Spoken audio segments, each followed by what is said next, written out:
Oui, les socialistes étaient aussi réunis, mais le comité directeur du PS avait un cadre beaucoup plus austère à Paris. Alors on a bien sûr abordé les grandes échéances à venir, notamment les élections de 1986. Et puis les responsables socialistes ont étudié la situation nouvelle créée par l'arrivée de Laurent Fabius à Matignon d'une part, et le départ des communistes du gouvernement d'autre part. D'ailleurs, des communistes, on en a beaucoup parlé aujourd'hui dans les rangs socialistes, en écho aux déclarations politiques de la fête de l'humanité. La résolution du comité directeur a notamment mis en garde les dirigeants communistes contre ce qui pourrait passer pour une véritable rupture. Lionel Jospin était tout à l'heure l'invité du Club de la Presse d'Europe numéro 1. Le premier secrétaire du Parti socialiste s'est interrogé sur les véritables raisons qui ont amené le PC à quitter le gouvernement. Pour M. Jospin, ce n'est pas à cause de la rigueur, car dans cette hypothèse, les communistes seraient partis dès le mois de juin 1982. Nous écoutons M. Jospin.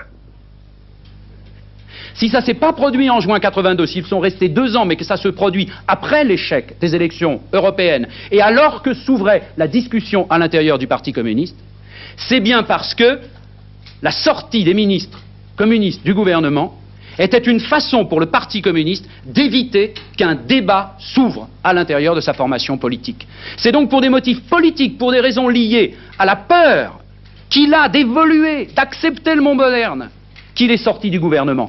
Car la participation de ministres communistes au gouvernement posait tous les jours les tensions, les interrogations, le problème de l'adaptation du Parti communiste à une société moderne développée, le problème de sa fonction historique. Et c'était posé par la participation communiste, à cause des contraintes, de la nécessité de dire oui, on ne peut pas faire tout de suite, mais nous avons une perspective. C'était posé de façon si intense que sortir les ministres communistes, c'était enlever de la patte communiste ce ferment d'agitation, de contradiction et de trouble qu'était cette présence, cette façon d'assumer les responsabilités gouvernementales.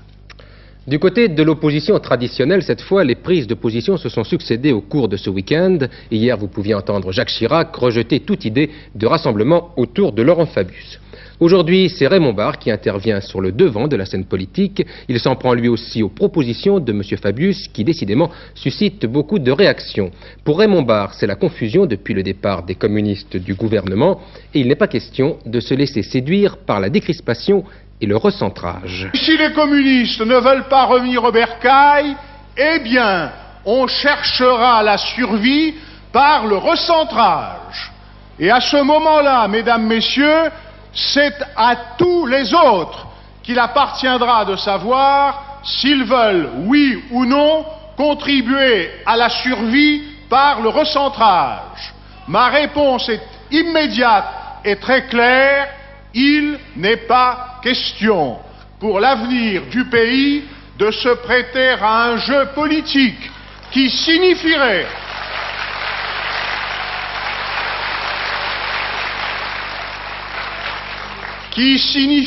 la poursuite de l'équivoque, l'impuissance politique et le déclin progressif de la France.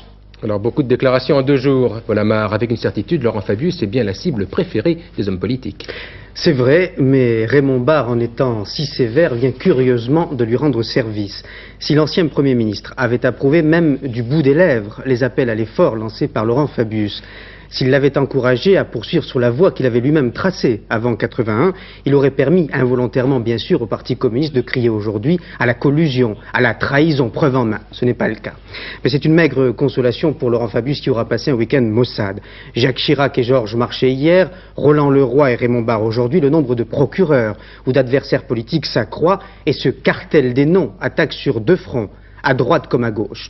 Pour ne pas se laisser encercler par ces 2 oppositions, Laurent Fabius a déjà imaginé la riposte. Il a décidé de s'adresser par-dessus les partis à tous les Français et de tendre la main sans exclusive. Cette démarche dépouillée de toute idéologie peut séduire les Français, mais elle peut aussi désorienter son propre parti, le Parti socialiste, le seul qui le soutienne. On l'a vu ce week-end avec le comité directeur qui ne sait plus quelle attitude adopter. S'il tient, à l'image de Laurent Fabius, à un discours écuménique, rassembleur, il risque de se faire doubler sur sa gauche par le Parti communiste, qui attend l'occasion. S'il décide au contraire de garder un ton militant, il risque de rappeler de mauvais souvenirs à tous les électeurs qui avaient voté pour François Mitterrand en 81, mais qui n'avaient pas voulu pour autant du socialisme.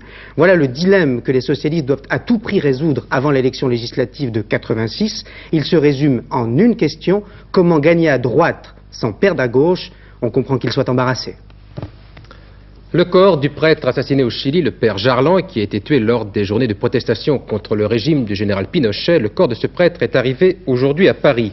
Il était accompagné par Monseigneur Guy de Roubaix, l'évêque de Saint-Denis, qui était venu concélébrer les obsèques du père Jarlan à Santiago. Des funérailles au terme desquelles plusieurs dizaines de personnes ont été blessées par les carabiniers. Jean-Claude Darigo attendait Monseigneur de Roubaix à son arrivée pour essayer d'en savoir un peu plus sur les conditions de la mort du prêtre français. Les Chiliens ont voulu jusqu'au bout lui montrer qu'ils l'aimaient. Ces paroles de l'archevêque de Santiago ont résumé l'esprit des funérailles et du départ pour la France du corps d'André Jarlan, le prêtre français abattu lors de la dernière protesta. Ils étaient des milliers à l'aéroport pour le dernier adieu. Un adieu sans phare, avec des larmes et des chants de liberté.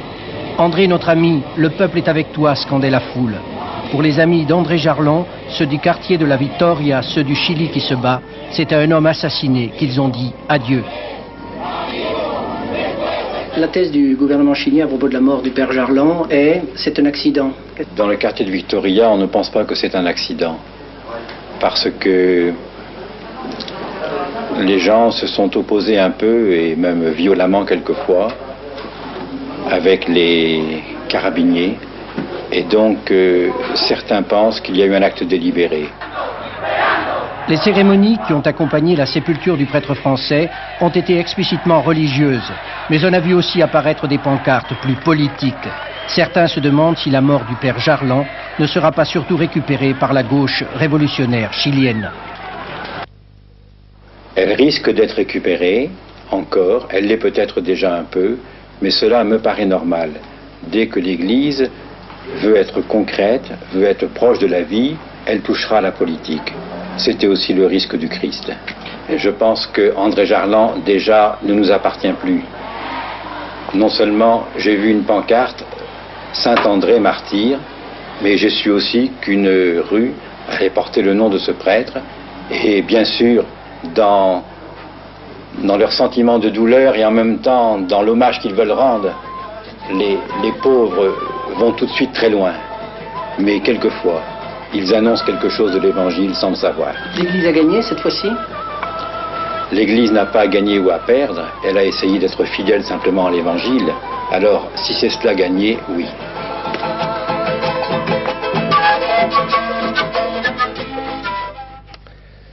Le détournement d'un avion de la compagnie iranienne Iranair s'est terminé ce matin sans effusion de sang. Les 3 pirates de l'air se sont posés à Bagdad, en Irak. Ils ont obtenu l'asile politique. Il s'agit d'un lieutenant de la police iranienne, accompagné de 2 autres personnes, dont une femme. Tous 3 se disent partisans du fils de l'ex-Shah d'Iran. Le pape est arrivé tout à l'heure à Québec pour une visite de 12 jours au Canada. Ce sera la plus longue visite jamais effectuée par le Saint-Père dans un pays étranger. Une visite placée sous le signe des records, puisqu'en 12 jours, Jean-Paul II visitera 13 villes et s'exprimera en 12 langues différentes. Toujours la tempête au large d'Ostende, où les opérations n'ont pas pu reprendre pour sortir la cargaison du Mont-Louis, et notamment les 30 fûts d'hexafluorure d'uranium qui se trouvent toujours dans les cales. Pas question pour les plongeurs de s'approcher de l'épave, puisqu'il y a des vagues de 3 mètres de creux et que le vent souffle avec des pointes de 75 km/h. Dès lors, les énormes équipements qui ont été amenés aux abords du navire ne servent plus à rien, puisqu'aucune opération n'est possible sans l'intervention des plongeurs. Les plongeurs qui font l'essentiel du travail, ou du moins qui assurent les phases les plus délicates. Dominique Thiers et Jacques Douai les ont rencontrés il y a 24 heures, alors que la mer était un peu plus clémente. Le Dolphin rentre au port, un des 3 bateaux de sauvetage de la société Smith-Tac où vivent en permanence depuis 10 jours les plongeurs de la mission Mont-Louis. Ils sont 10 au total, 4 d'entre eux sont installés ici. Cela fait plus de 24 heures que les plongeurs ont interrompu leur travail. La mer est mauvaise, tous les essais de plongée ont échoué. À l'intérieur du bateau, réunion au sommet en présence des patrons de l'opération. La nouvelle barge, Titan 9, est arrivée hier matin, mais les conditions météorologiques empêchent son ancrage. Pete Pardon, le chef d'équipe, rend compte de la journée. Cela fait 27 ans qu'il plonge et plus de 20 ans pour la Smith-Tac. C'est une mission particulièrement difficile, dit-il. Nous travaillons en surface, il y a beaucoup de ressacs, à 10 mètres de profondeur, ce serait plus simple. Son adjoint fait aussi figure d'aîné, 20 ans de métier. Les 2 autres plongeurs du Dolphin sont beaucoup plus jeunes, Paul a 22 ans, Chris 24. Tous deux nous montrent leur combinaison, une combinaison spéciale, complètement étanche, leur masque, une énorme bulle jaune est restée à bord de la plateforme. Ils n'en sont pas à leur première mission. Ici, l'inconvénient majeur, c'est l'absence de visibilité, explique Chris. On ne voit pas les fûts, mais on les sent, on les entend, on les touche parfois. Mais c'est dangereux parce que le ressac de la mer les fait bouger. Repos forcé aujourd'hui encore pour les plongeurs, des arrêts qui se succèdent et inquiètent quelque peu les deux compagnies de sauvetage. Personne ne se risque donc à donner une date de fin de travaux, car on sait bien ici que la mer fait la loi. Et ce soir, un navire appartenant à l'organisation écologiste Greenpeace est allé observer la situation à 300 mètres du Mont-Louis. Il va dorénavant suivre les opérations de récupération des fûts dès qu'elles reprendront. 3 hommes ont été interpellés par la police italienne dans la ville de Turin. Il pourrait s'agir des auteurs du hold-up de Mâcon au cours duquel 2 policiers ont été blessés hier. Les policiers français du SRPJ de Dijon sont attendus en Italie. La mort d'un grand cinéaste, Yılmaz Güney, est mort ce matin dans un hôpital parisien des suites d'une longue maladie. Il avait 47 ans.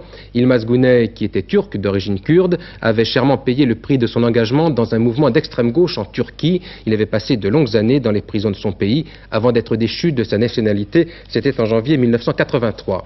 Il avait obtenu la Palme d'Or à Cannes en 82 pour un superbe film intitulé Yol. Emmanuel Bagneux. Palme d'Or à Cannes en 1982 pour son film Yol. Yılmaz Güney, que l'on voit ici pendant un tournage, avait mis son talent au service d'un cinéma militant. Son dernier film, Le Mur, tourné en France et sorti en 1983, relatait une révolte d'enfants dans les prisons turques. Chaque nouveau film, pour moi, est un moyen de combat. Donc, dès que c'est terminé, je vais reprendre la route. Seulement pour l'instant, je ne juge pas nécessaire de déclarer où ce travail sera effectué. 3 thèmes majeurs revenaient dans chacune de ses œuvres: la condition de la femme, la répression sur le peuple kurde et la dictature en Turquie. Toute sa vie, Güney avait été un homme traqué, plusieurs fois emprisonné entre 1955 et 1981, accusé de propagande communiste. Après avoir été un acteur à succès, une sorte de Belmondo turc, Güney commençait à réaliser ses propres films en 1966. Son œuvre la plus célèbre, Yol, il la dirigeait du fond de sa prison. Şu 6 ay gerçekten bir fare gibi yaşadım ve filmin gerektirdiği işleri de bir fare titizliğiyle ve bir tavşan titizliğiyle, ürkeklikle yaptım. Né en 1937 dans une famille de paysans kurdes, Yılmaz Güney avait réussi à fuir les prisons turques en 1981 pour se réfugier en France. Il est mort ce matin à Paris à l'âge de 47 ans des suites d'une longue maladie. Cesetler remorktadır. Sırayla bakın. Biz de üzgünüz. Ama kanun kanundur. Kanunlara karşı gelenlerin akıbeti budur. Bize yardım edin. Oui, Yılmaz Güney sera enterré jeudi au Père-Lachaise à Paris. D'autres nouvelles plus douces du cinéma avec la clôture ce soir du Festival de Deauville. C'est chaque année la grande fête du cinéma américain en France. Pourtant cette année, la France, elle aussi, était à l'honneur, mais en version doublée. Le reportage de France Roche et d'Anne Loustalot. Sur la plage de Deauville, le chien d'un homme et une femme court toujours. Sur une autre grève, Omaha Beach, George Stevens tourna naguère en couleur le débarquement et la fin de la guerre jusqu'à la libération du camp de Dachau. Son fils a fait un film de ces documents étonnants. Nous sommes retournés là-bas avec mon père en 1970 et j'ai emmené mes enfants hier. L'unité qu'il commandait couvrait la guerre en film 35 mm, noir et blanc, ce qui est le procédé habituel. Mais il avait emmené sa caméra couleur 16 mm qu'il avait toujours avec lui quand il tournait. Par exemple, Gengadin. Il a fait ce film couleur et l'a envoyé à la maison. Plus tard, il se l'est projeté. Il est tombé sur le passage du camp de Dachau. Au bout de 10 minutes, il a arrêté et il a mis le film de côté. Ce film n'a plus jamais été projeté jusqu'à la nuit dernière. Ce film, Le voyage d'un cinéaste, a été un grand moment du festival dont les succès furent Indiana Jones et La fille en rouge, applaudi par Eddie Barclay, Charles Aznavour, Shelley Winters, Joe Mankiewicz, Samuel Fuller et sa petite-fille Samantha et Jacques Chaban-Delmas. La fille en rouge de Gene Wilder est un remake de Un éléphant, ça trompe énormément. Wilder s'est décidé en 30 minutes de projection. Après 30 minutes, j'ai pensé, ce film est plus américain que français. pour moi, plus américain. Parce que adultery en Europe, c'est différent que Amérique. L'adultère est différent en Europe Oui, qu'en c'est Amérique. différent. Ah, et en quoi? Because vous avez ici le mistress, what you call Les maîtresses, oui. maîtresse, Oui. oui. En Amérique, nous avons culpabilité. Culpabilité et obsession sont les deux touches que Wilder a accentuées dans cette version américaine, où le rôle d'Annie Dupéret est joué par une cover girl exquise, Kelly LeBrock, dont c'est le premier rôle.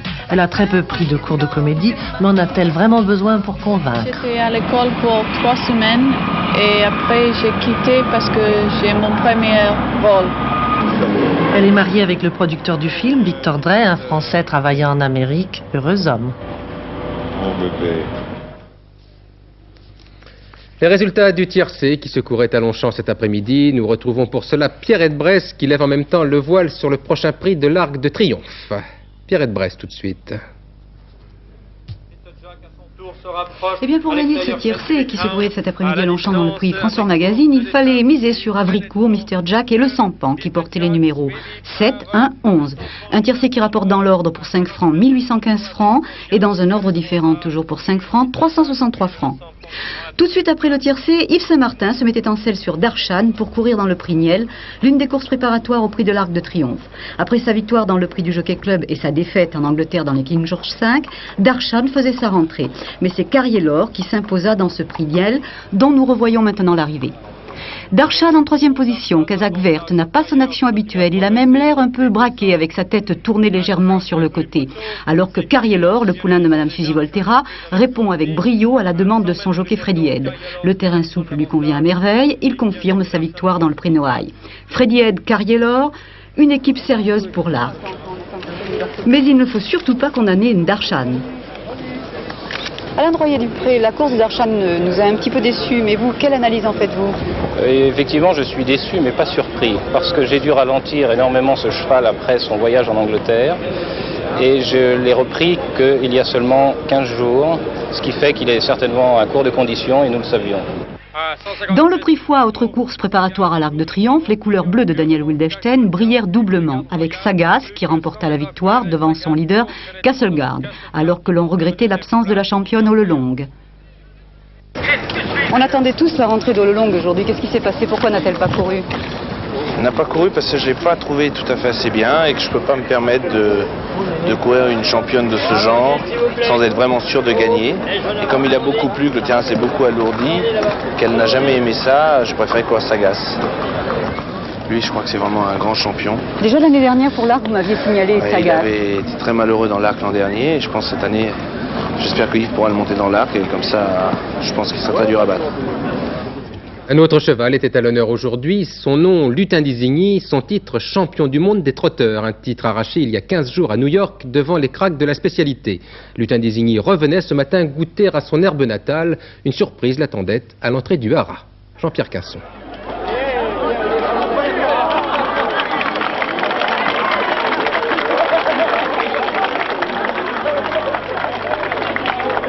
Le conseil municipal a trouvé une formule pour le distinguer des autres chevaux, puisqu'il va souvent à l'étranger et qu'il en revient avec toute la gloire. Nous allons l'appeler maintenant l'ambassadeur de Grand Camp Mézy. Pendant qu'il traversait les rues de la ville, sa nouvelle excellence nous a fait quelques confidences. Si je m'appelle d'Isigny, c'est parce que la propriétaire de ma mère était de là-bas. Mais en fait, c'est ici, à Grand Camp Mézy, que j'ai été élevé. J'y vis maintenant depuis plus de 7 ans.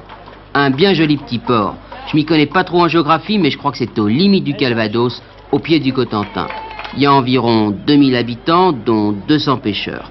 Paraît même qu'ils sont les rois de la coquille Saint-Jacques. Le petit gars qui est derrière moi, c'est Jean-Paul André, mon driver en course. Il se débrouille drôlement bien, croyez-moi. Quant à mon propriétaire, c'est Monsieur Cornière, un agriculteur de 62 ans. Toute sa vie, il a partagé son temps entre l'élevage des bovins et des chevaux. Il paraît que les chevaux lui ont coûté pas mal d'argent. Mais avec les 700 millions que j'ai déjà gagnés, ça va peut-être changer les choses. Bien sûr, j'ai un peu peur qu'il me fasse subir le même sort que mon copain idéal du gazo, qu'il me vende à l'étranger. Mais là, faudrait lui demander. On ne peut pas prévoir l'avenir, mais je crois que ce sera difficile. Je ne pense pas. Allons, monsieur Cornière, comment pourrait-on imaginer de vendre un ambassadeur? Maintenant, les confidences de Brigitte Simonetta qui connaît mieux sa géographie.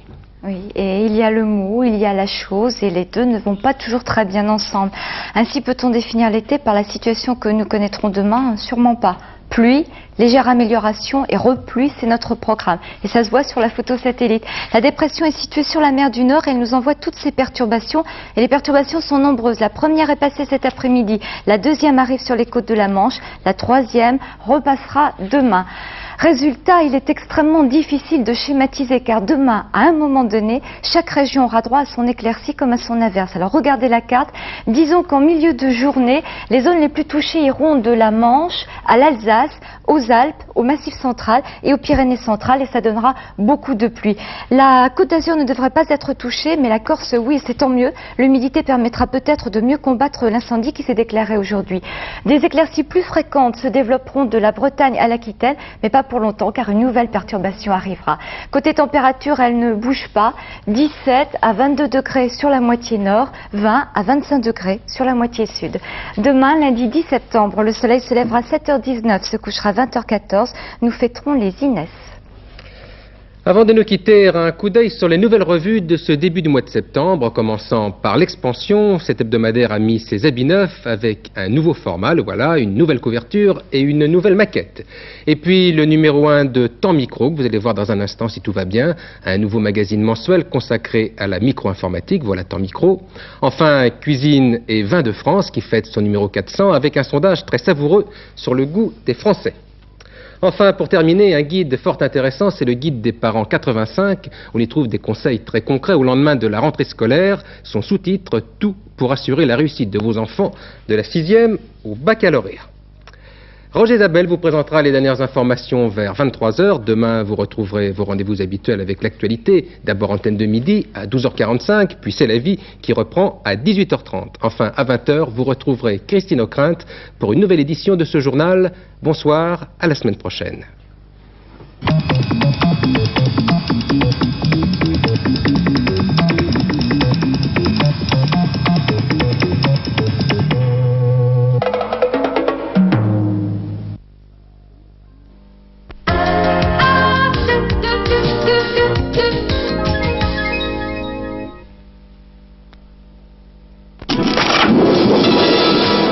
De carotte.